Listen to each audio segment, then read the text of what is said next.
खिऊसर उपचुनाव में क्या इस बार ज्योति मेरदा व कनिका बेनीवाल आमने सामने हो सकती है क्या उम्मीदवार, इसको लेकर अब कयास शुरू हो गए।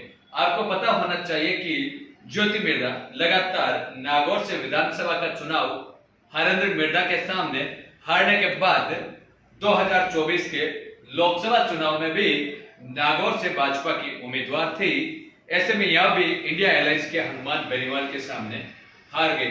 अब हनुमान बेनीवाल के खिऊसर से विदाई के बाद, सांसद बनने के बाद अब खिऊसर की विदाई की सीट खाली हो गई।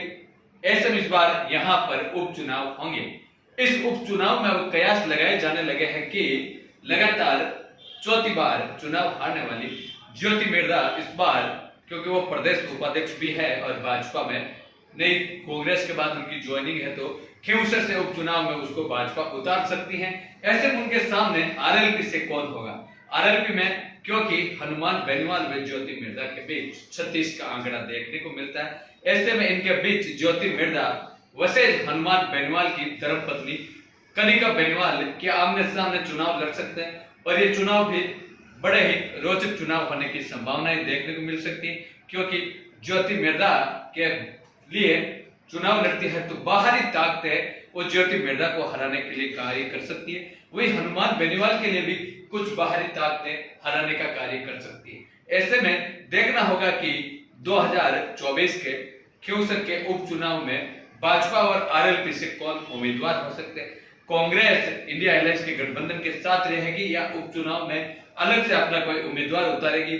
चेतन डोडी का भी कांग्रेस हो तो उम्मीदवार के रूप में नाम सामने आ रहा है। मनीष मिर्धा भी खिऊसर से कांग्रेस का चुनाव लड़ सकते हैं, क्योंकि उन्होंने लोकसभा के लिए भी अपनी दावेदारी पेश की थी कांग्रेस की ओर से। ऐसे में इसके बाद देखना होगा कि कांग्रेस किनको उम्मीदवार उतारे और ये चुनाव जो खिऊसर के उपचुनाव है बड़े ही रोचक देखने को मिल सकते हैं। अलग अलग बाजारों में चर्चाएं हैं। अब ज्योति मेरदा चुनाव लड़े हैं नहीं लड़े वो अब देखना मिलेगा। ज्योति मेरदा चुनाव नहीं लड़कर रेवतराम डांगा को ही वापस चुनाव लड़ाने की सपोर्ट भी कर सकती है।